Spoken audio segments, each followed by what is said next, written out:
diferentes áreas de atuação da Fundação de Serralves. Algumas das pessoas que estão a participar na conversa hoje com o Luís Miguel Sintra são reincidentes, portanto conhecem já esta lógica de programação, mas no fundo estas conversas visam de alguma forma continuar a promover a proximidade com um público, também nestas condições um pouco adversas que ainda vivemos e que espera-se em breve sejam ultrapassadas. A diversidade destas conversas é bem patente ao longo de toda a programação. Por exemplo, amanhã vai ter lugar mais uma conversa no âmbito do ciclo Pluralizando o Antropoceno, que incidirá sobre a interface entre o humano, o outro e o animal, e que contará com a participação do Agostinho Fuentes, professor na Universidade de Princeton, e, portanto, diariamente estas conversas incidem, de facto, sobre diferentes temáticas que refletem as múltiplas vertentes daquilo que são as atividades desenvolvidas por Serralves. Hoje temos connosco o Luís Miguel Sintra. Eu não me arrisco sequer a fazer uma apresentação do Luís Miguel, porque ela é totalmente desnecessária. Além do extraordinário trabalho que desenvolveu à frente da cornucópia e com a cornucópia, o Luís Miguel Sintra é um dos rostos mais reconhecíveis do cinema português e é um dos rostos mais assíduos da obra de Manuel de Oliveira. Estou a ver um outro rosto bastante assíduo do cinema de Manuel de Oliveira, que é o Diogo Dória. Olá, Diogo. Mas ainda assim, o Luís Miguel bate todos os recordes de presença na medida em que participou em 25 filmes ao longo do percurso, ao longo da obra de Manuel de Oliveira, em alguns casos apenas com a voz. Esta conversa é uma conversa zero, portanto uma espécie de antecipação de um ciclo de conversas que nos foi proposto pelo Luís Miguel Sintra e que serão conversas entre ele e outros atores que são presenças frequentes no universo fílmico de Manuel de Oliveira. E, portanto, sem grande esforço de imaginação, pareceu-me absolutamente evidente que a primeira dessas conversas, ou a conversa zero, deveria ser precisamente uma conversa com o Luís Miguel Sintra. A conversa de hoje tem, para além de ter esta dimensão virtual, é uma conversa muito especial, porque ela tem realização do Joaquim Pinto e do Nuno Leonel, que estão com o Luís Miguel Sintra e que contribuíram para as condições de iluminação e para a vista que vemos. O Luís Miguel está no Porto, mais especificamente em Gaia, vem com muita regularidade ao norte e, portanto, aquela vista da cidade do Porto que vemos em segundo plano não é, como acontece muitas vezes no cinema de Manuel de Oliveira, um cartão pintado, mas é efetivamente uma vista do Porto. Obrigado a todos, obrigado Luís por estares connosco, e a primeira pergunta que se impõe é muito fácil. Como é que vais parar ao universo de Manuel de Oliveira? Como é que se dá essa entrada nessa obra fílmica? Eu demorei muito tempo a entrar, ou seja, fiz uma entrada muito longa, porque comecei como espectador do Ato da Primavera e depois, muitos anos depois de ter ficado absolutamente desiderado e encantado pelo Ato da Primavera, chegou-me um convite de Manuel de Oliveira que eu recusei e de uma coisa que me arrependo durante toda a vida. Ou seja, eu, a certa altura, não sei por influência de quem, sei que ele me chegou um convite de fazer o Benilde ou Virgem Mãe. Como aquilo era muito perto de 64, na altura em que eu estava metido em muitas ações que considerávamos muito importantes, ações revolucionárias, achávamos nós, e certamente eram. Disse ao Manuel que me parecia muito estranho, uma coisa muito difícil de fazer, de me ausentar das tarefas revolucionárias urgentes para ir fazer um filme católico. O que acontece é que eu gostava muito da própria peça, portanto, é sintomático de uma das contradições logo que apareceu aí e das dicotomias que ocupam todos os católicos, aos quais pertenço, e que aparecem em todos os filmes de Manuel de Oliveira também. Depois disso, portanto, recusei esse convite de Manuel. E depois, apesar de, na Benilde e a Virgem Mãe, entrar o Augusto Figueiredo, que estava a representar connosco no teatro uma outra peça, o Terror e Miséria de Sérgio Reis, no Brest, E depois veio o novo convite. E o novo convite era para fazer, era para o Amor de Perdição. E no Amor de Perdição, o convite era para fazer o Primo Baltazar. E eu, estúpido, na porta, resolvi ser ambicioso e vaidoso e dizer: eu não quero fazer o Primo Baltazar, eu quero fazer o Simão Botelho. Ele volta-se para mim e diz assim: mas você que idade tem? Eu não lembro que idade tinha, mas tinha 20 e tal anos, e disse: e que idade tem o Simão? 17? Então acha que pode fazer o papel do Simão com essa idade? Portanto, quem é muito engraçado, como desculpa, mas realmente, mil vezes me arrependi, tanto mais que gosto imenso do Amor de Perdição, do filme, e mais uma vez disse que não. E ele continuou a insistir e convidou-me outra vez para fazer a gravação de um discurso do Vieira, um sermão do Vieira, um troço de um sermão do Vieira na igreja de São Roque, só som. Tenho uma ideia de ter feito praticamente a gravação sem a presença dele, coisa muito pouco provável, mas não lembro nada dele nessa primeira gravação. E depois, muito mais tarde ainda, daí bastante tempo, apareceu o convite para fazer o Escolher de Satã, e aí é que foi uma entrada chamada monumental, porque foi a sensação que tenho é que me vestiram, deram-me o texto para eu decorar, vestiram-me como personagem, e cheguei ao platô, estava tudo pronto para eu filmar, mandaram-me subir para o palco, para entrar no platô, subir, ataram-me à coluna, e toca a fazer um discurso enorme em francês, a fazer a fala com que abre o Escolher de Satã, fala de um personagem que não é o Rodrigo, é um personagem no mártir jesuíta, que está atado ao mastro.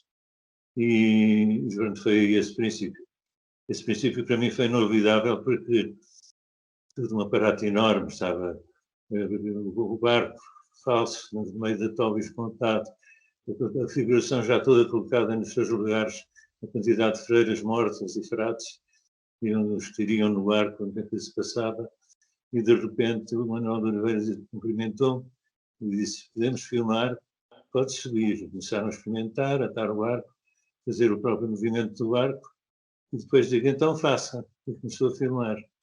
Começou a filmar e eu tinha estudado aquilo com muito cuidado, fiz o discurso todo até ao fim.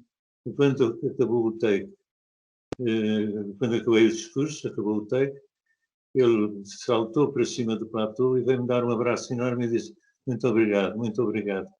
Isso não posso esquecer, de facto, foi uma coisa para mim comovente, mas foi um processo que repetiu-se N vezes ao longo depois da vida noutros filmes. Ainda não me lembro quando agora fazermos a palavra de Utopia, agora que já foi há bastantes anos, mas quando fizemos o papel do Vieira na palavra Utopia, isto aconteceu um dia, chegámos ao extremo seguinte. Chegámos a outra igreja, experimentei subir para o púlpito, o Manuel veio um bocadinho mais tarde, e quando entrou disse assim: então que sermão temos hoje? E eu lá disse, não me lembro qual era, mas disse lá, disse o título do sermão. Então, muito bem, faça favor de pregar. Eu disse: Manuel, vai já filmar? Depois, o que é que estamos à espera? Isto não há que perder tempo. E começamos a... E eu disse assim: desculpe, não pode ser, porque o homem do som precisa de testar os microfones, eu preciso uma vez para ensaiar, posso me enganar. Ele diz: então, muito bem, se você precisa de um ensaio e o homem do som precisa também do mesmo ensaio, pois você e o homem do som fazem um ensaio. Eu não preciso de ensaio nenhum, vou agora beber um café e quando vocês estiverem prontos, chamem-me. E depois voltei e disse assim: então vamos, já estão prontos, vamos filmar. Pumba, acabei de despejar o discurso do Vieira para aí adiante. Quando chegámos ao fim, está muito bem, acabou-se. Já filmamos o que é preciso filmar. E isto foi um processo que se repetiu N vezes. E depois, quando fomos ganhando confiança um com o outro, disse-me, depois já eram tudo mais às claras, disse-me: sabe, é que você fica sempre melhor quando se filma pela primeira vez. O primeiro take que consigo é sempre o melhor. Portanto, eu não quero estar a desperdiçar uma coisa que fica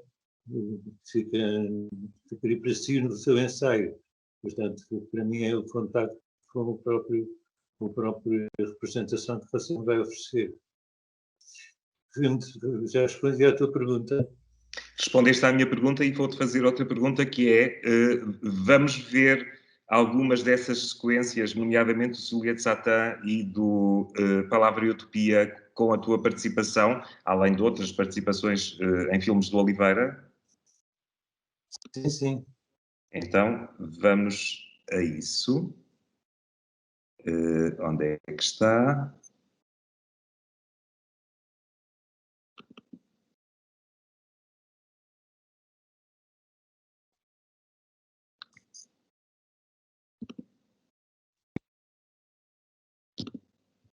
São Eu posso apresentar uma coisa, não te procuras. Está aqui. É que essa entrada no universo semanal dos filmes de Manuel de Oliveira, com ser espectador antes de ser ator, é uma coisa de que falei muitas vezes e que foi comentada também com ele. É muito engraçado. Se quiseres depois da gente ver a seleção que fizeste, a gente documento com uma carta, não, um texto sobre a obra do Manuel, escrito um bocadinho mais tarde, que o Manuel degustou. Portanto, diz muito sobre a minha maneira de estar presente na obra dele. Já tenho aqui, podemos ver? Vamos ver.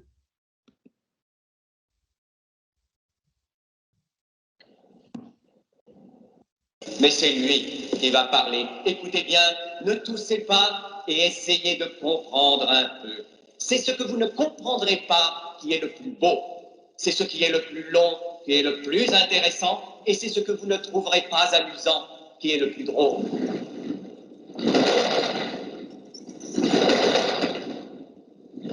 Seigneur, je vous remercie de m'avoir ainsi attaché.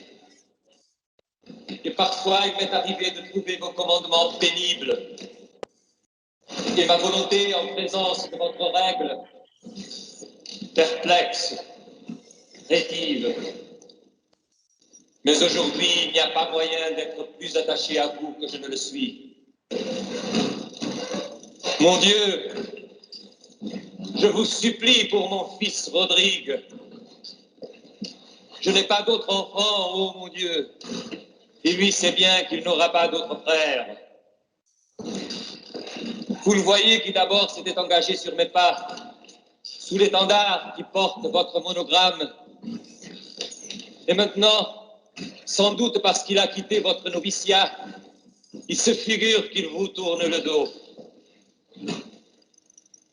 Son affaire, à ce qu'il imagine, n'étant pas d'attendre, mais de conquérir et de posséder ce qu'il peut, comme s'il n'y avait rien qui ne vous appartint, et comme s'il pouvait être ailleurs que là où vous êtes.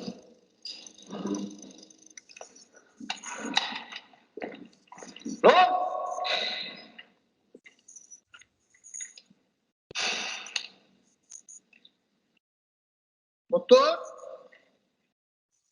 Claquette. Mon cas, première répétition. Ah, stop.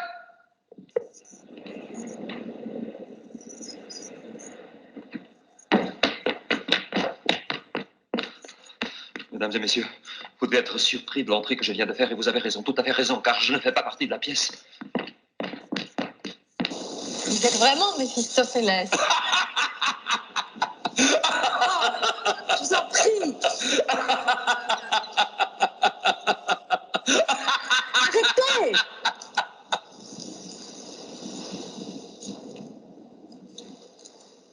C'est une force indomptable.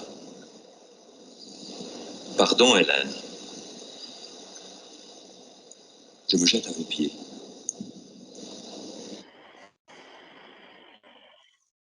Je vous aime. Relevez-vous, Balta. Je suis une femme sensible, très sensible même.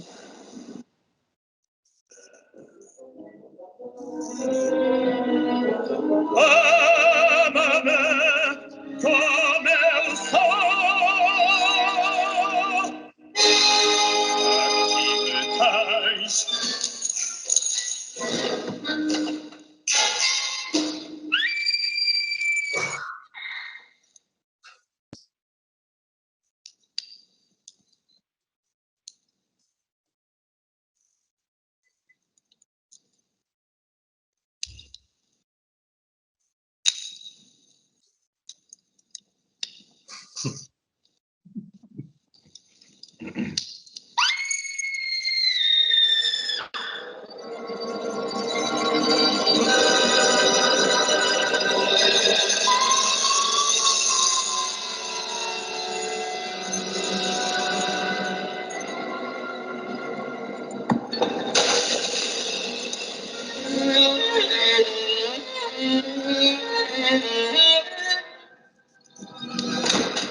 essa ingrata, la boca que cantou melodias que enfeitiçaram, parte na fogueira que ela mesmo atiçou.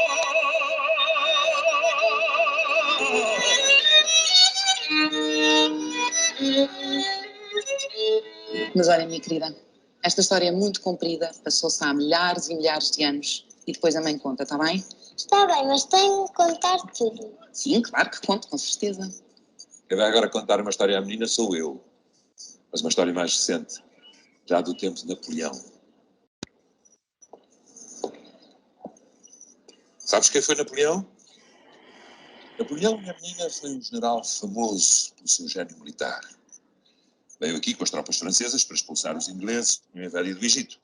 Então Napoleão, para incitar as suas tropas ao combate, apontou para o alto das pirâmides e disse: Soldat, du haut de ces pyramides, 40 siècles vous contemplent.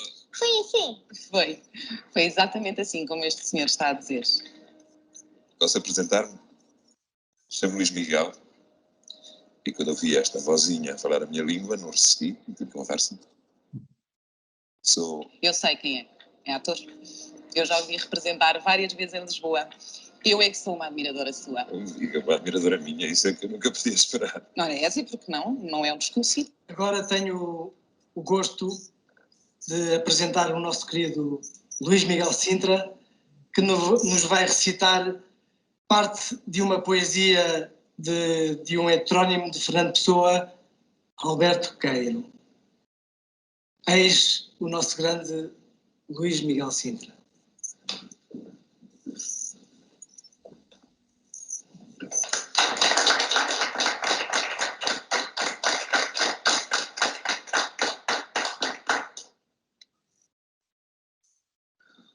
O guardador de rebanhos, canto 32.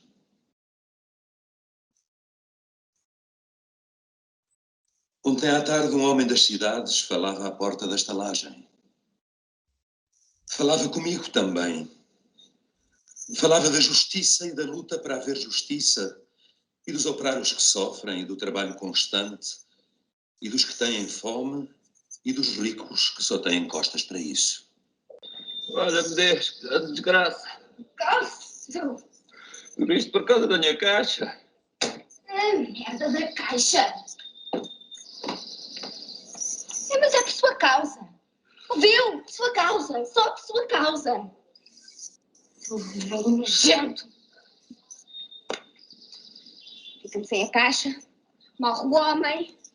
O meu fica dentro. Se calhar para o resto da vida. E eu aqui.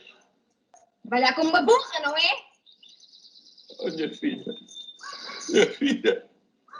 As filhas nem meias filhas. Fez-me ver essa boca. Esta porra. Mas vai. Amanhã pela manhã, asilo com ele. Vamos, mexa-se. Amanhã já sabe. Asilo. Nunca mais quero pôr a vista em cima. Ouviu? Nunca mais.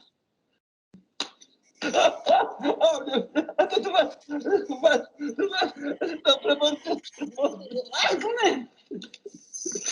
Quem morde em Deus, morde perto dos dentes, sabia? Oh, minha querida filha. Toma, genioso. Quis Cristo que o preço da sepultura dos peregrinos fosse o esmalte das armas dos portugueses, para que entendêssemos que o brasão de nascer português era obrigação de morrer peregrino. Com as armas nos obrigou Cristo a peregrinar, e com a sepultura nos empenhou a morrer. Mas se nos deu o brasão que nos havia de levar fora da pátria, também nos deu a terra que nos havia de cobrir fora dela. Nascer pequeno e morrer grande é chegar a ser homem. Por isso que Deus nos deu tão pouca terra para o nascimento e tantas para a sepultura. Para nascer, pouca terra. Para morrer, toda a terra. O que nós gostamos é de o ouvir. Não.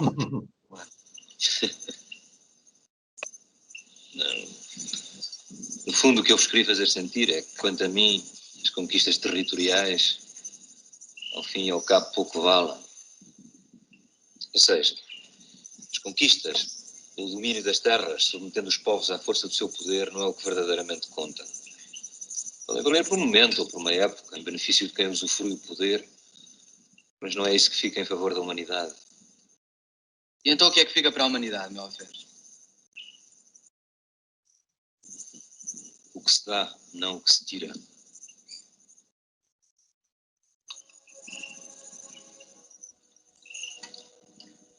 Lá ver se sou capaz de explicar melhor a minha ideia. Por exemplo, o que é que ficou dos grandes impérios?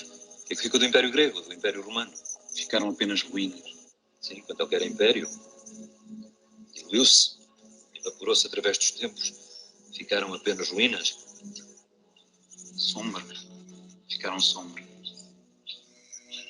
Num aspecto, sim. Noutro, pelo contrário, abriu-se mais uma luz. Mais uma luz? Que luz? A do desenvolvimento cultural que deixou o seu substrato. E essa é uma dádiva que ficará para sempre no conhecimento universal. Que famas lhe prometerás? Que histórias? Que triunfos? Que palmas? Que vitórias?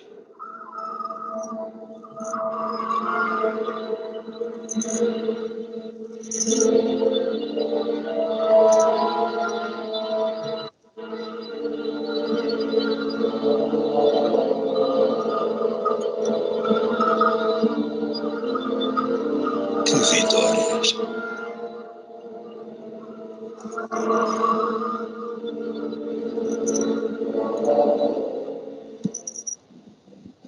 Bem, uma pequeníssima amostra de algumas das tuas muitas participações em filmes do Manuel de Oliveira e que vão de figuras tão diversas quanto o Luís de Camões, o poeta consagrado da nação, até a ti próprio, porque a dada altura tu deixas de sequer de interpretar personagens nos filmes do Manuel de Oliveira, passas a ser o Luís Miguel Sintra em passeio pelo Cairo, ou o Luís Miguel Sintra convidado a recitar poemas do Fernando Pessoa.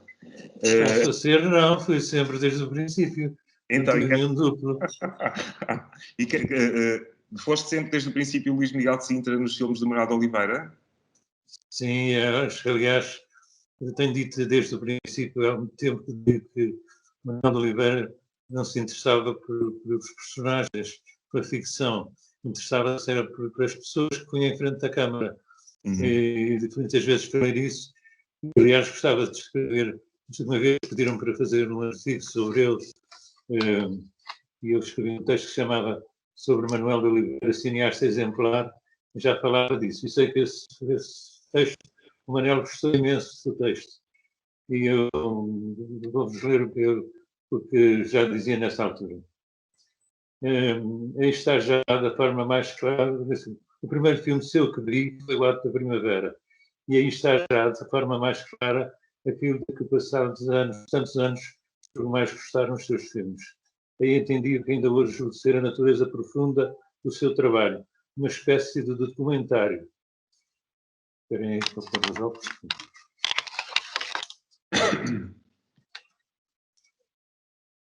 Uma espécie de documentário. E não foi o Douro Faina Fluvial a sua primeira obra. O seu cinema é, para mim, uma permanente tentativa de filmar a vida como único assunto possível, para a interrogar, e direito ao essencial. Já o disse noutros momentos. Manuel de Oliveira filma ficções. Foi a Paixão de Cristo que filmou no ato. Como, se não filmou há 2000 anos? Não. Filmou os camponeses que representaram um dia num ano que já lá vai. Não filmou personagens, filmou pessoas vivas. Assim será sempre no cinema. Mas Oliveira teve a lucidez de torná-lo em seu ofício, fazer dessa relação com a realidade a sua maneira de estar. E talvez seja isso que explica para as personagens que inventa, porque mesmo quando as vai buscar à ficção de outros, ele sempre as reinventa com os atores que escolheu, não procura necessariamente atores, mas sim pessoas que o interessam e, portanto, podem ser vedetas de cinema como principiantes, crianças, camponeses, padres, pianistas ou doutores. Esta pianista já vem para quem era a piada. Ou corajosamente a sua mulher Maria Isabel e ele próprio, seja a dançar, seja a falar em amor. Como seu ator, reconheço, como espectador, julgo ser seu objetivo.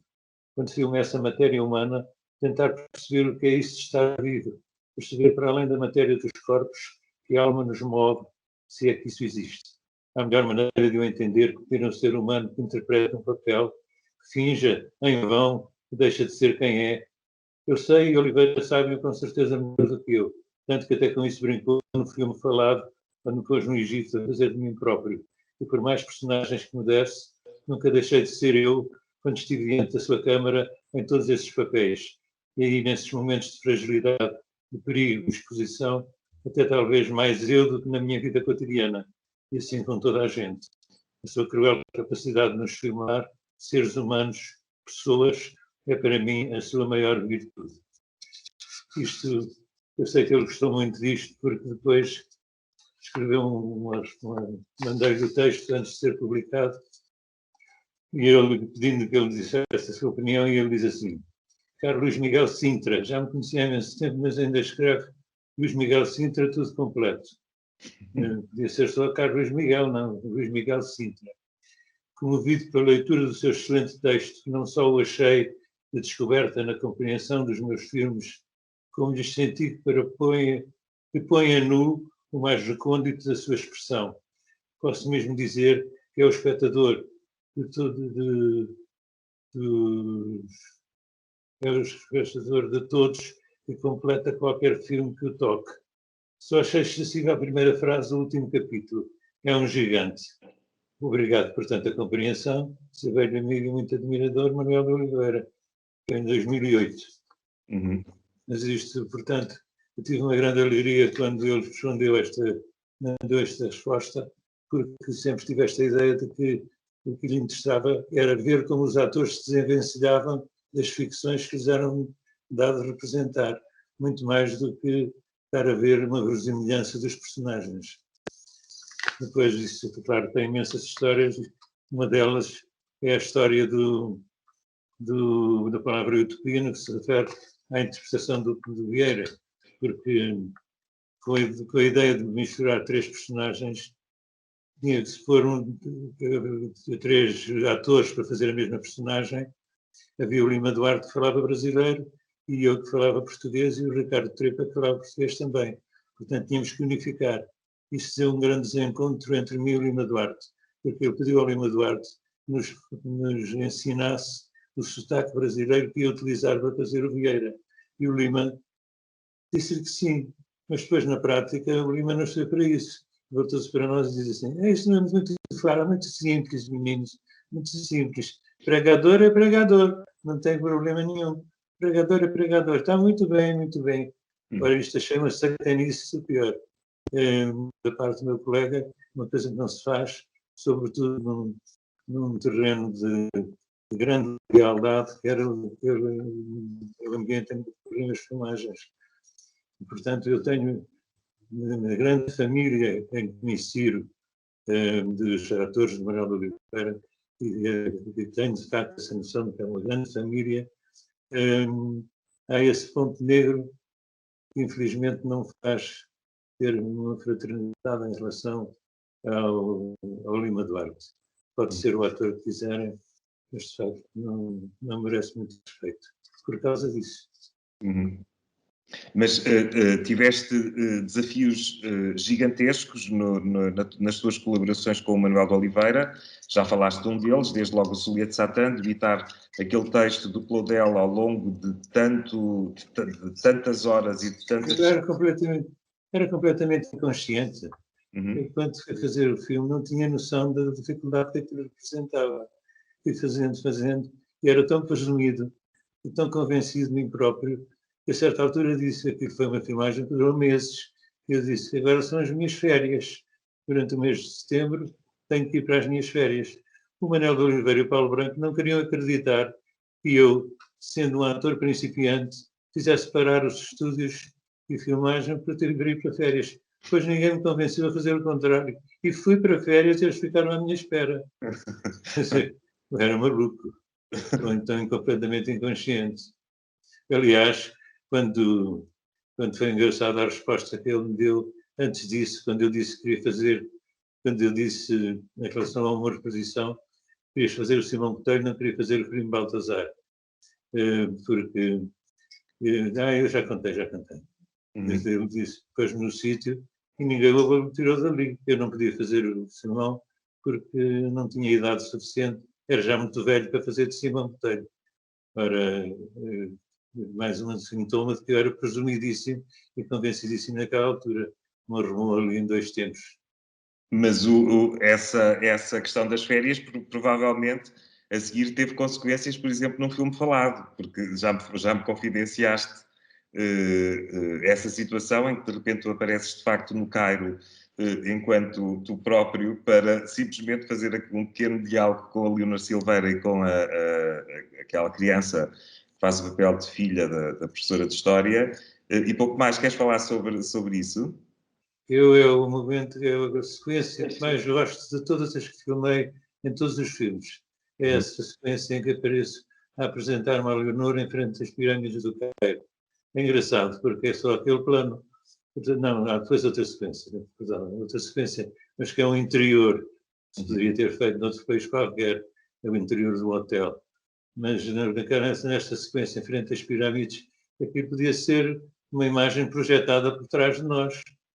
Podia-se fazer com uma projeção, um back projection da imagem do Cairo. Aliás, é a imagem de bilhete postal mais típica das pirâmides no Cairo.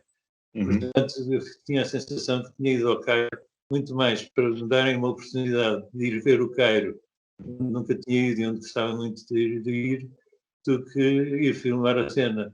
É claro que as duas coisas se misturavam e contribuiu imenso para o estado de felicidade em que eu estava, por o facto de nunca ter ido ao Cairo e me ser dado a oportunidade de ir através da filmagem.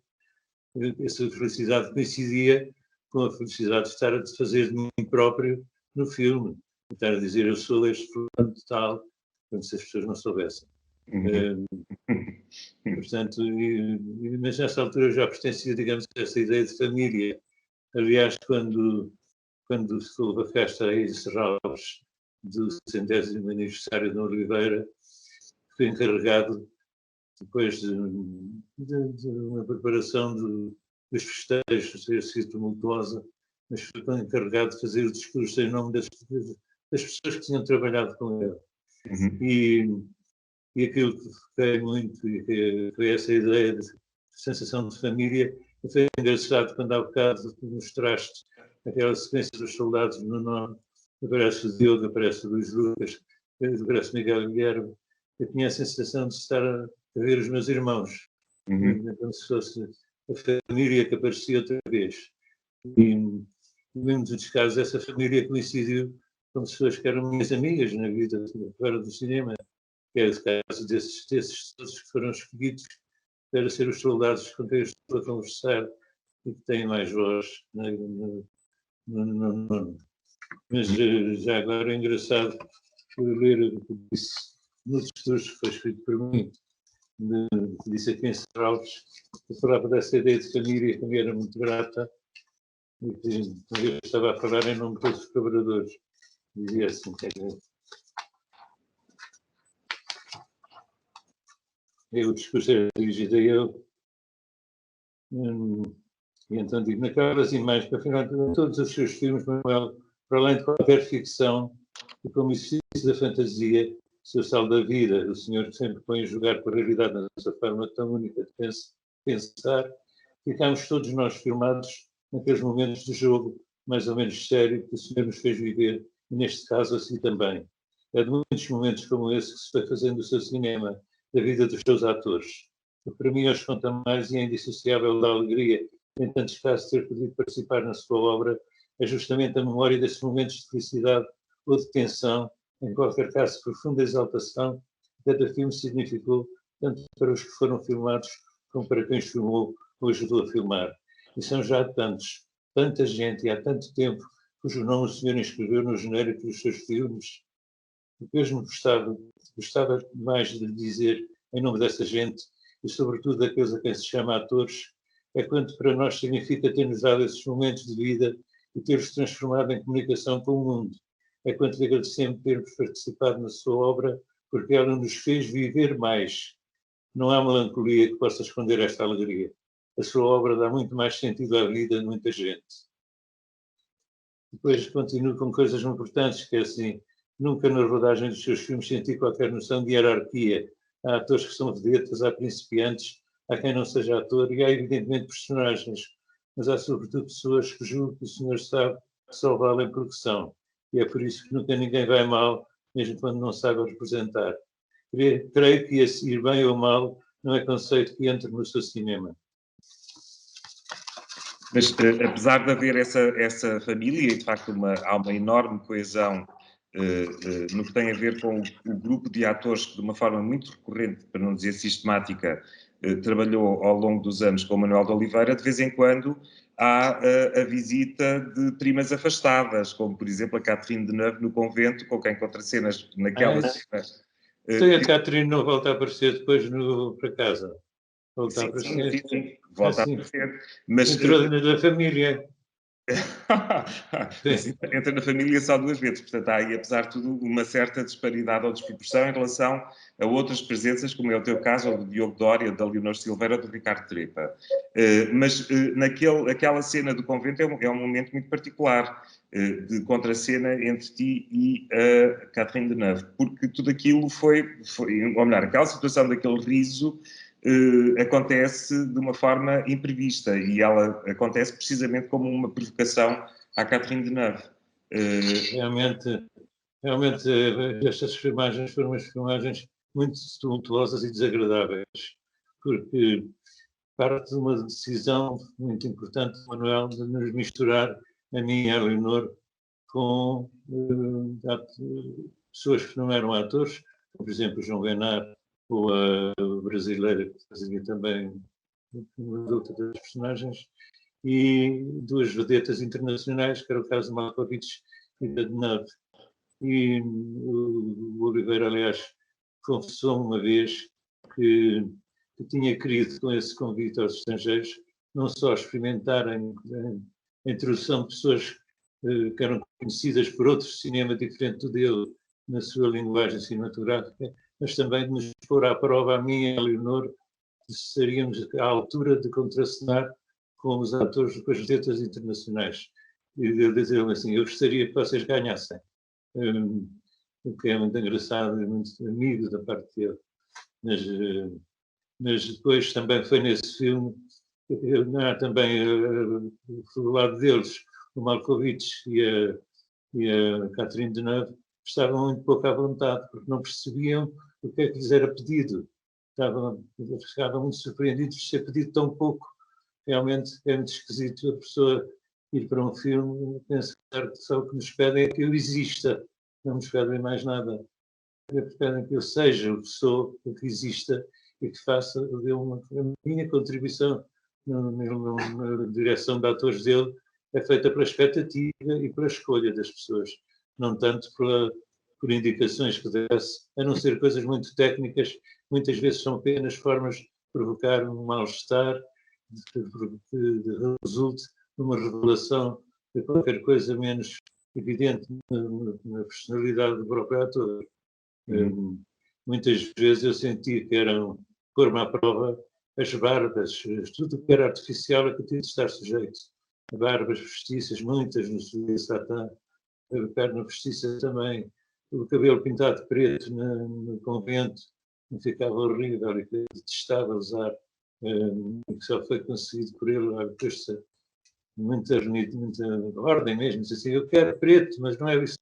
A maquilhadora pedia que eu fizesse, e eu pedia que fizesse uma espécie de grisalho, para não ser tão chocante aquele artificialismo do cabelo tão preto, e depois íamos mostrar isso, mas isso não é preto, acha que isso é preto, isso não é preto, isso é cinzento, eu quero preto asa de corvo, já tivemos que pôr preto asa de corvo, para ficar com aquela coisa artificialíssima, e depois pegou no meu cabelo e fez assim, dois cornos, dizem, e agora, esses 2 caracóis, não gosta, são os cornos do diabo. E tudo coisas indiretas para criar algum medo ou tensões em relação à filmagem. E depois também foi desagradável, porque no fim das filmagens, pela única vez na vida, chamando-me a chamar, quando eu acabei o meu papel, e disse-me assim, você não vai bem. Pela primeira vez, você o que fez não é bom. Vai ser bom porque eu vou salvar na montagem, mas você não fez bom. E sabe porque é que não fez bom? Porque misturou teatro e cinema. E você estava a fazer espetáculos ao mesmo tempo que estava a filmar. Nunca mais a autorizo que isso passe num filme meu. Isto diz muito da relação extremamente pessoal e íntima que se gerou entre mim e eu, de facto. Mas sempre com uma distância e um pudor enorme. Só uma vez é que me tratou por tu, e foi já quase quando estava a morrer, uma vez que me tratou por tu. Não, é assim, o Luís, você, o Luís acha que é. Qual é que foi o papel para ti mais difícil de interpretar em todas estas colaborações com o Manuel de Oliveira, e porquê? Foi, eu acho que mais difícil de interpretar, não sei se é o mais difícil, o que me deu talvez menos prazer foi justamente o papel no convento. Era muito desagradável para mim. Depois há outro, mas é por razões pessoais, que é o papel do Quinto Império, que era um papel muito bom e que teria gostado muito de fazer.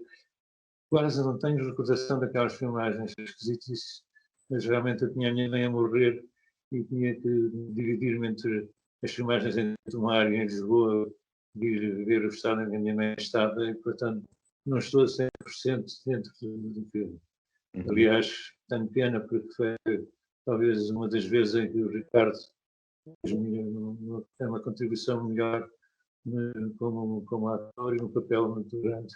De maneira nenhuma gostaria que não fosse completado com a minha participação. Não é?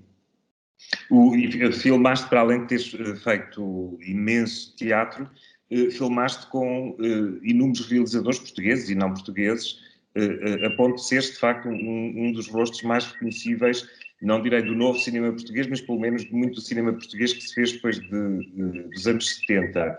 O que é que tinha de particular o trabalho com Manuel de Oliveira quando comparado com o trabalho que desenvolveste com outros realizadores? Eu tenho estado a tentar explicar isso, no sentido de que era muito uma coisa,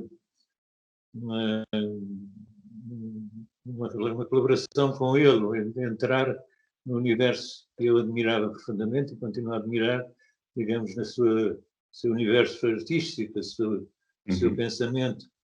Aliás, é muito difícil para mim defender perante os espectadores menos cinéfilos, digamos, como acho genial e absolutamente único o seu cinema, é que, no fundo, o seu cinema é uma forma de pensar, não é uma forma de divertir. As pessoas habituaram-se a um cinema que é um cinema de distração, que serve justamente para as pessoas não pensarem e saírem de si próprias. O Manuel de Oliveira obriga a uma colaboração do público no próprio filme. É um estímulo ao pensamento do próprio público.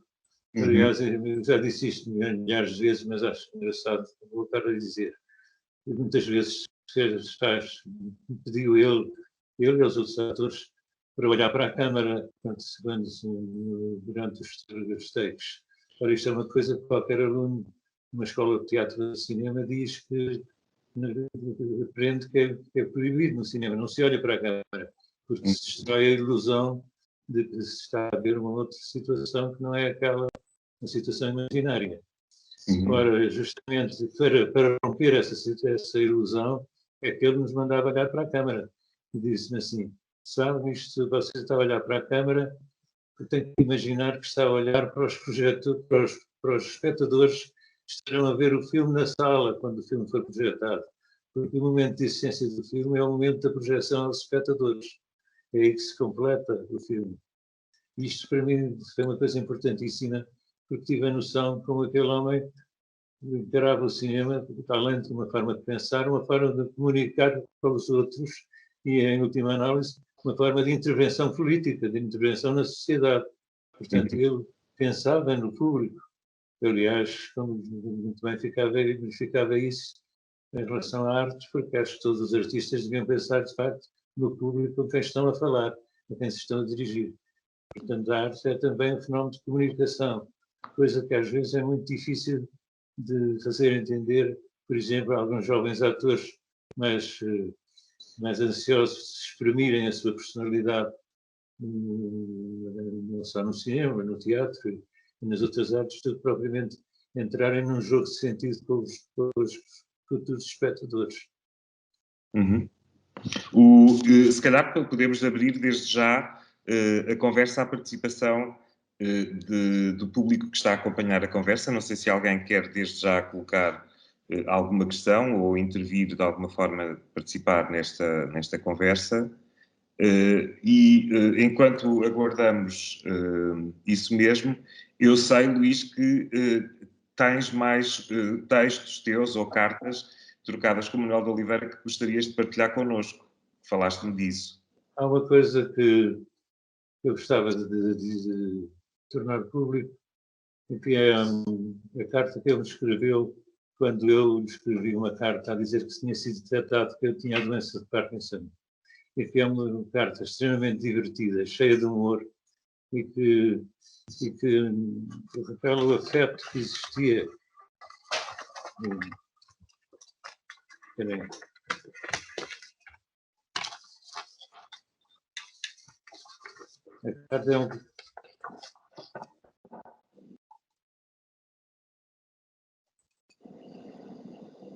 A carta é um bocadinho longa, mas mesmo assim eu gostava de ver. Diz assim: Caro Luís Miguel Sintra, gostei muito da sua carta e da referência aos 3 pontos que mais o tocaram. Chegar à idade a que cheguei não foi mais do que um passado de ontem para hoje, porque não é um movimento, este é o que se move, perdão, estou a ter interferências de pessoas que nos estão a dirigir aqui na nossa emissão. Pronto, tem. Gostei muito da sua carta e da referência aos 3 pontos que mais o tocaram. Chegar à idade a que cheguei não foi mais do que um passado de ontem para hoje, porque não há movimento. Este é que se move no tempo. Lembro perfeitamente de ter contado a sua inquietude com o seu pai, que não queria que o Luís Miguel o ajudasse a apertar os botões dos punhos de camisa e que ele acabava por o fazer sozinho. Isto demonstra a enorme vontade de não querer ficar dependente. Esquecemos que, ao nascer, somos meninos inteiramente dependentes e continuamos a sê-lo uns dos outros ao longo das nossas vidas e até depois de mortes. Pensar na morte quando em jovem fazia-nos estremecer. Hoje debruçamos sobre essa ideia com uma curiosidade tranquila de saber o que nos espera do lado de lá. Recebemos uma educação cristã e sabemos que Cristo declarou a quem lhe perguntara, depois de ter casado pela 3ª vez, após a morte das anteriores esposas: qual das 3 vou receber no céu como minha mulher? A resposta foi: no céu a ordem das coisas é outra. É a ordem das coisas que ignoramos qual seja e sentimos como diante de uma cortina permanentemente descida sobre o palco à espera da morte. Nada mais nos resta do que a fé. Felizmente a medicina se põe já de mais recursos, se não para curar, o que pode muito bem vir a se acontecer, mas para reconfortar, retardar e melhorar. Um doente em nenhuma circunstância não se deve preocupar em demasia com a sua doença, antes de sair-se com os seus afazeres e apertar os seus botões sem descurar o necessário tratamento. Garrett, aqui vem a parte divertida, usava uns postiços a conformar a barriga de uma das pernas e tinha também uma cabeleira postiça. O criado de quarto, que entrara de novo a ajudar a servi-lo, principiara por retirar o postiço da perna e de seguida pediu para lhe tirar a cabeleira, também postiça. Garrett, vendo já muito impressionado, quis usar a situação e pediu-lhe mais. Ajuda-me agora a desatarrachar a cabeça. E o criado foge deslocado. Isto acho muito engraçado, porque ele engana-se no tempo do verbo e escreve como se atualizasse a situação. Não dizia o criado fugiu deslocado, dizia o criado foge deslocado. Portanto, passou a fazer logo imediatamente esta cena, uma cena de guião do filme dele. Luís Miguel não usa, agora continua, Luís Miguel não usa postiços que criam receios a quem quer que seja, e não temos que nos assustar com o fim que nos é destinado ao nascer, e a que chamamos de destino, que termina com a nossa última representação. E agora esta final que é ótima. E por falar em representação, acho que tem toda a razão quando diz que as escolas se multiplicam a produzir atores em série. O que poderão ensinar será alguma técnica, coisa que pertence à ciência e não às artes. O fundamental é o dom, que é coisa que se não ensina. E eu que o diga, que nunca tive jeito para ser ator. A verdadeira escola de teatro é o palco, o único que pode abrir a vocação a quem a tenha. O mais são truques ou processos de ganhar a vida com a fabricação de alunos, que, por sua vez, confiam em ser um modo fácil de arranjar emprego, com bem melhor do que eu e o Luís Miguel sabe. Um abraço ao seu velho amigo e admirador, Manuel de Oliveira. É engraçado. Como ele, em vez de dar importância àquilo que eu estava a comunicar, que era uma doença chata, distrai e só pensa em dar-me pistas de solução para continuar a viver. E isto foi sempre, até o momento da morte, foi sempre assim. Sempre, sempre, sempre, sempre. Acabando por me dizer, nos últimos dias, na última fase da vida, pensava que já podia saber mais ou menos o que era a morte, o que era assim, era a metáfora dos rios. Cada dos homens são personalidades diferentes. Então, os rios, o Douro é diferente do Mondego é diferente do Guadiana, do Tejo, todos diferentes. Mas quando chegam ao mar, todos se juntam e se deixam de distinguir e se misturam na mesma água. Connosco somos feitos da personalidade e do espírito. A personalidade é o corpo que morre no momento da morte. Com a morte desaparece a personalidade e quando nos sai o sopro da boca, sai-nos o espírito, porque fora do corpo deixou de existir. Esse espírito deixa de ter personalidade e mistura-se com o espírito de todas as outras pessoas, o espírito chamado espírito universal, que não tem limites e que percorre tudo. E isto está a explicação cristã, mas feita da maneira dele, com a história dos douros, da imagem dos diferentes rios. E disse-me isso só no fim, porque realmente eu tinha a sensação que ele esperava tranquilamente no momento de morrer, e muito concretamente, quanto tempo tenho eu? Ainda posso fazer um filme, ainda posso fazer isto, posso fazer aquilo. É um apego à vida verdadeiramente gigantesco. Em relação ao cinema, uma coisa também que nunca mais me esquecerei é que a Dona Isabel, que era uma pessoa, a mulher dele, que era uma pessoa importantíssima em todas as filmagens e que o acompanhava sempre, ou quase sempre, a Dona Isabel dizia: no dia em que não deixarem o meu marido filmar, ele morre. Felizmente que foi possível deixá-lo filmar até muito tarde e fazer muitos, muitos filmes. Porque quando se estava já à espera que fosse sempre o último filme, surpreendeu as pessoas com mais outro, e mais outro, e mais outro, como se de facto filmar fosse uma coisa indispensável. Era a maneira de como pensava. Estar a participar para mim num pensamento daquele tipo foi muito importante para mim, sobre todos os aspectos, como artista de teatro e como cristão, sobretudo. Foi uma coisa importantíssima. Não sei se alguém quer colocar alguma questão ao Luís Miguel. Se alguém quiser colocar uma questão, deve clicar na mão que se encontra na parte superior do ecrã. Portanto, há uma mão. Se clicarem aí, nós ficamos a saber que, de facto, querem participar na conversa. Desculpem não ter dito isso antes.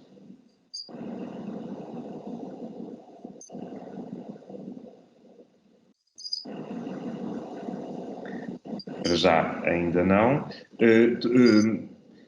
Queres falar-nos da tua participação nos dois últimos filmes em que trabalhas com Manuel de Oliveira, nomeadamente o Gebo e a Sombra e o Velho do Restelo? São dois papéis muito diferentes, mas num deles estás mais uma vez a fazer o teu próprio papel no Gelo e a Sombra, de alguma forma, tendo em conta que o Chamiço é uma personagem que é um artista e que fala sobre essa condição do artista naquele que é o seu tempo, e é um tempo este que é no filme muito próximo daquilo que é a realidade que atravessamos e que tu próprio atravessaste também com o Teatro da Cornucópia. Queres falar sobre esse personagem, sobre esse papel? Não, para mim não foi muito importante essa correspondência do Chamiço com o artista. Foi muito importante, foi a minha presença pessoal à volta de uma mesa com aqueles outros atores. Isso para mim é inesquecível. Inesquecível. E nos outros atores incluo a Leonor e incluo também o Ricardo. Quer dizer, havia ali um núcleo familiar e depois há aquela presença da Cláudia Cardinália, as duas senhoras, a Cláudia Cardinália já namorou, e como é que se chama? Do Miquel Lonsdal. Miquel Lonsdal. São pessoas que eu admirava muito. A Cláudia Cardinália, eu vivi anos a pensar na Cláudia Cardinália na Rapariga da Mala, por exemplo. Uma coisa, uma imagem da beleza suprema da mulher. E já morreu uma criatura incrível de inteligência e um fenómeno de colaboração com todos os géneros do cinema, quase. Quer dizer, se a gente for ver a filmografia dela, ela filmou só com grandes génios. E depois, portanto, para mim foi uma honra extraordinária estar a representar com eles e perceber a diferença entre eles e de seus. Para mim isso foi a grande aventura daquele último filme. Devo dizer que fiquei com uma admiração pela Moreau absolutamente incrível. As conversas que tive com ela, agora também decidi estar aqui a contar, são coisas também inesquecíveis. O seu trabalho com o Gruber, o que é que ela pensava do cinema, e mesmo em relação à própria maneira de se comportar no platô, uma autoridade incrível, uma espertalhona, que é inteligentíssima.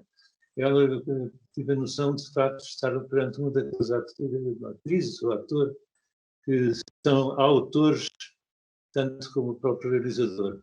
Quer dizer, foi ela que deu forma àquela cena da conversa em que estamos todos a visita à casa do Geu. Depois, e depois a Cláudia Cardinália, sendo uma mulher muito mais envelhecida do que aquela que a gente tem na memória, conserva um encanto, um charme pessoal, um calor humano incrível.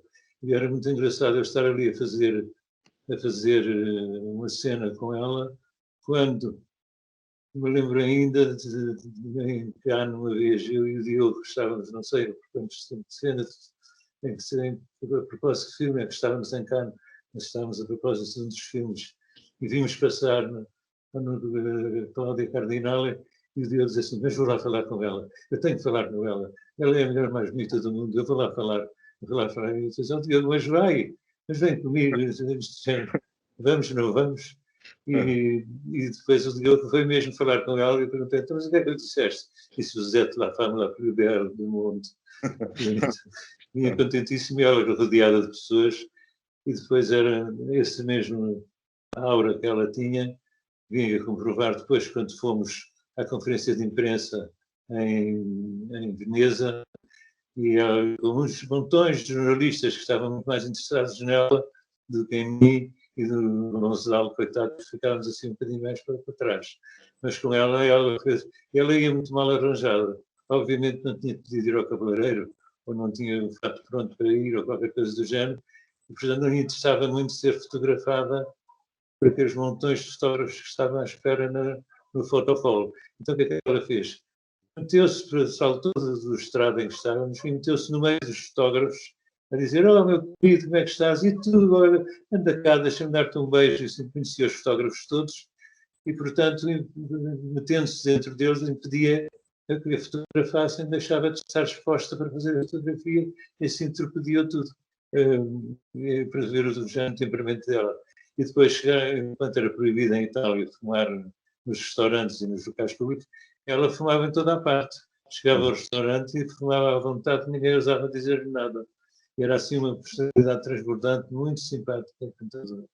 Mas claro que não era aquela beleza que aparece no Leopardo, ou mesmo nos outros filmes, não é? Nem a rapariga que eu tinha nos meus sonhos de adolescente quando via apresentar a rapariga da mala. Uhum. Eu acho que o Diogo Dória está também connosco na conversa. Não sei se queres desmentir o Luís Miguel ou se confirmas o que o Luís acaba de dizer, ou se há outras pessoas que queiram participar na conversa. A Maria do Rosário Lupibelo quererá colocar uma questão.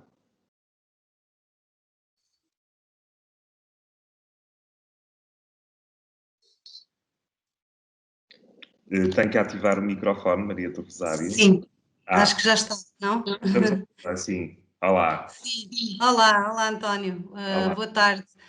Antes de mais, muito obrigada, tenho assistido a várias destas iniciativas que são realmente interessantíssimas, é um privilégio poder assistir e queria agradecer muitíssimo ao Luís Miguel Sintra também, porque ouvi-lo é sempre ouvir um discurso simultaneamente muito simples e de uma profundidade e de uma humanidade invulgares.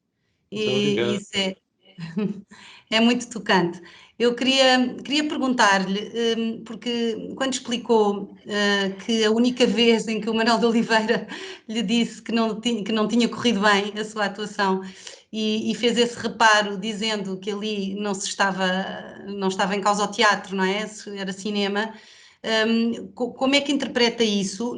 Ou seja, até certo ponto percebo que tem a ver com aquilo que explicou tão bem, ou seja, que o que interessava ao Oliveira era a presença da pessoa e não propriamente a representação e o desempenho, mas por outro lado, sabendo nós todos, não é, que o Oliveira dizia sempre que a base do cinema é o teatro, portanto o que o cinema faz é fixar esse fenómeno que é o teatro.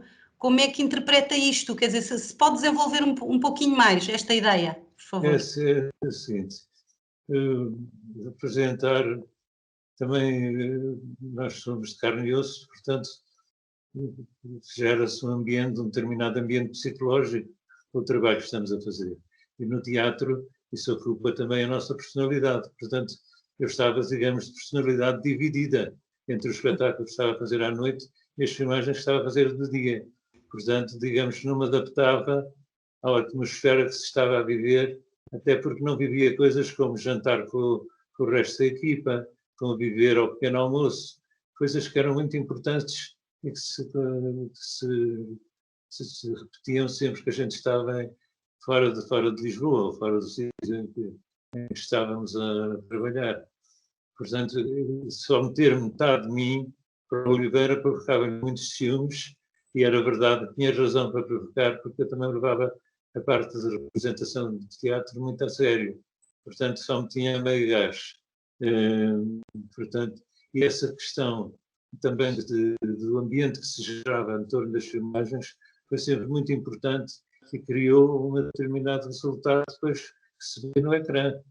Por exemplo, quando estivemos no Senegal, para filmarmos no nono a parte da guerra colonial contemporânea, estávamos lá e apanhámos paludismo gravíssimo, eu, o Diogo, e a Lorete, que era ajudante de câmara, e a Júlia Belizão, que era uma colaboradora que eu gosto de lembrar, que foi uma pessoa importantíssima em toda a filmografia de Manuel de Oliveira, era uma pessoa indispensável na maior parte dos filmes, era anotadora, mas muito mais que anotadora, era uma espécie de ponto de convergência e de ligação entre a família Oliveira, sobretudo a Dona Isabel e o Manuel de Oliveira, e o filme propriamente dito. Mas, portanto, eu estava a dizer que esse ambiente que se gerava à volta da filmagem era uma espécie de ambiente familiar que tinha depois reflexos no filme.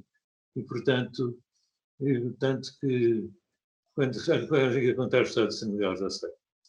Quando estivemos no Senegal, apanhámos paludismo. Ninguém dava por isso, que aquilo era uma coisa gravíssima, até que um dos assistentes de produção, o diretor de produção, que disse: estas criaturas têm que ir para o hospital em Dakar imediatamente, senão amanhã morrem. Eu e o Diogo. E lá fomos acompanhados por Manuel, numa avionetezinha, para Dakar, onde fomos internados e salvos numa clínica em Dakar. Isso fez com que as filmagens se sentissem ameaçadas, não se sabia o que é que ia fazer. E quando finalmente nós, depois de estarmos uns dias bastantes na clínica em Dakar, voltámos outra vez na avioneta para Ziguinchor, para o sítio das filmagens onde tinha ficado o resto da equipa, apareceu o Manuel, veio no nosso encontro quando saímos do avião e estava a chorar. Mais tarde eu perguntei ao Manuel, mas diga-me uma coisa, naquela vez, quando eu e o Diogo voltámos de Dakar curados, o senhor chorou por alegria de nos ver curados ou chorou porque de alegria porque o seu filme ia poder ser filmado até ao fim? Eu disse, mas há alguma diferença entre as duas coisas? Vocês salvarem-se é o mesmo que poder terminar o filme. E, portanto, essa resposta era ótima.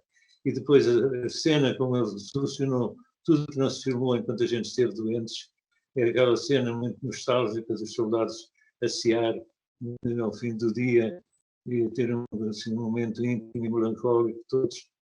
Ela foi a forma das sequências mais bonitas, acho que vão entender, e que lucrou o que nós sentimos quando voltámos a estar com o grupo todo dos soldados e voltámos, digamos, ao local das filmagens. Portanto, as duas coisas são sempre completamente misturadas. Portanto, ele sentiu-se roubado, digamos, dessa implicação pessoal no filme, nas filmagens do convento.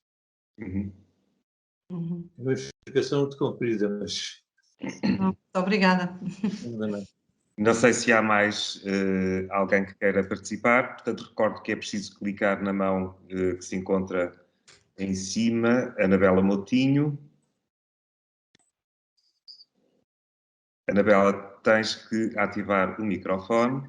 Pronto, já está, não é? Agora já me estão a ouvir, imagino. E a ver. Ótimo. Olá, Luís Miguel Sintra. É um prazer. Infelizmente, cheguei atrasada. Espero que Serralves publique esta conversa, como já tem acontecido com outras. Tenho, em todo caso, uma curiosidade imensa, que era, não sei como é que é de colocar a questão, era o que é que o Luís Miguel nos pode saber das suas memórias de ter trabalhado com o José Álvaro Moraes no Zéfiro? Esta é uma pergunta muito objetiva. É engraçado porque eu fui roubado pelo Joaquim Pinto às filmagens do Nono para ir fazer o Zéfiro. O Manuel não chegou a saber que eu tinha filmado o Zéfiro. Eu tive essa brincadeira que a Cláudia Cardinal fez com o Visconti e com o Fellini, quando fez o Leopardo e o 8,5 ao mesmo tempo. Só que o José Álvares sabia que eu vinha dos filmes de Manuel Oliveira. Foram eles que insistiram imenso. O José Álvares e o Joaquim intercedeu, foram arrancar no fim de semana ou qualquer coisa à régua para filmar para o Algarve o filme do José Álvares. E depois, uma vez que já tinha começado a fazer o filme, depois já não podia sair, não é? Portanto, apanharam-me dessa maneira. Porquê? Porque é mais um dado para mostrar como se gerou, de facto, uma família entre aquelas pessoas. E o Joaquim envolveu-se na vontade de que eu fizesse o filme do Zé Álvaro. Dizia, bem, se não fores tu, aquilo não tem graça nenhuma. Vem. Uma amizade que, no fundo, cresceu logo a partir do Solia Satã. Eu digo, agora já estou à vontade para não ter problema em dizer, grande parte do Solia Satã tem trucagem no som.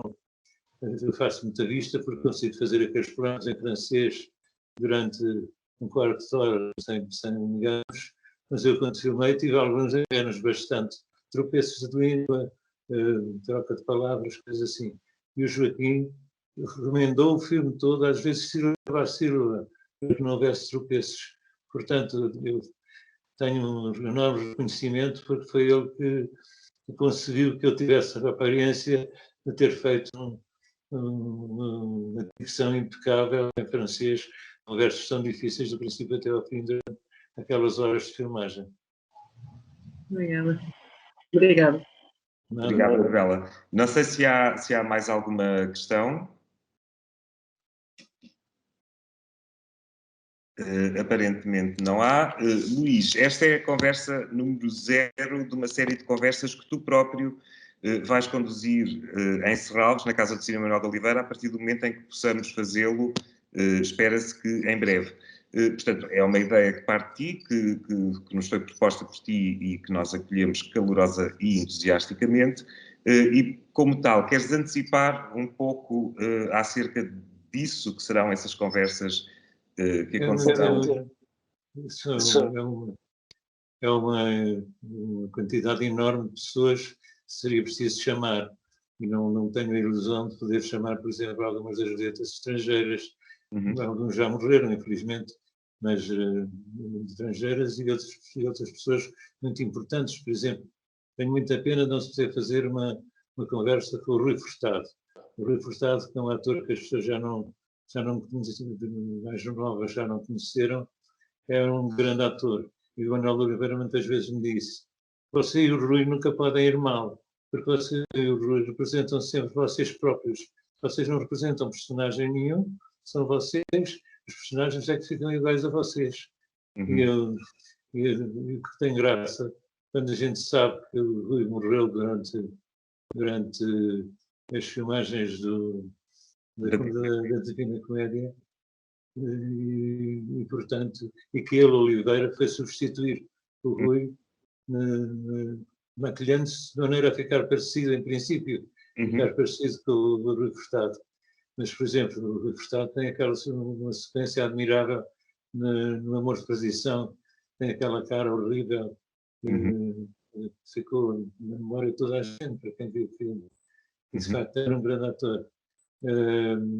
Mas, portanto, a minha ideia era, com essas conversas, ter a noção de como o público ter a noção de como está ligada, as pessoas ficaram ligadas pessoalmente, de alguma maneira, àquilo que fizeram nos filmes do Oliveira.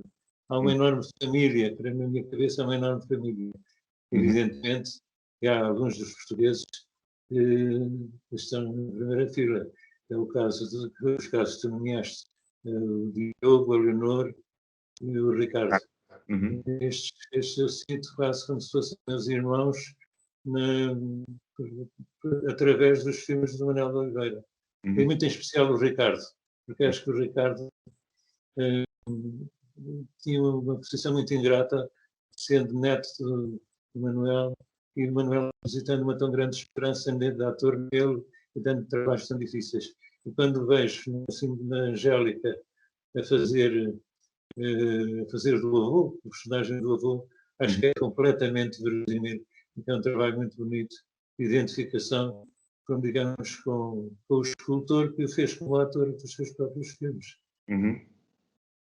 Sim, portanto, gostaria de, vamos ver conforme as disponibilidades de cada um, etc., mas gostaria muito de ter esses três dentro dos portugueses.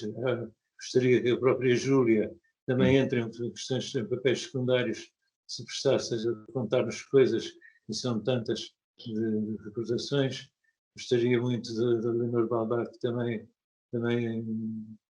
poderia participar.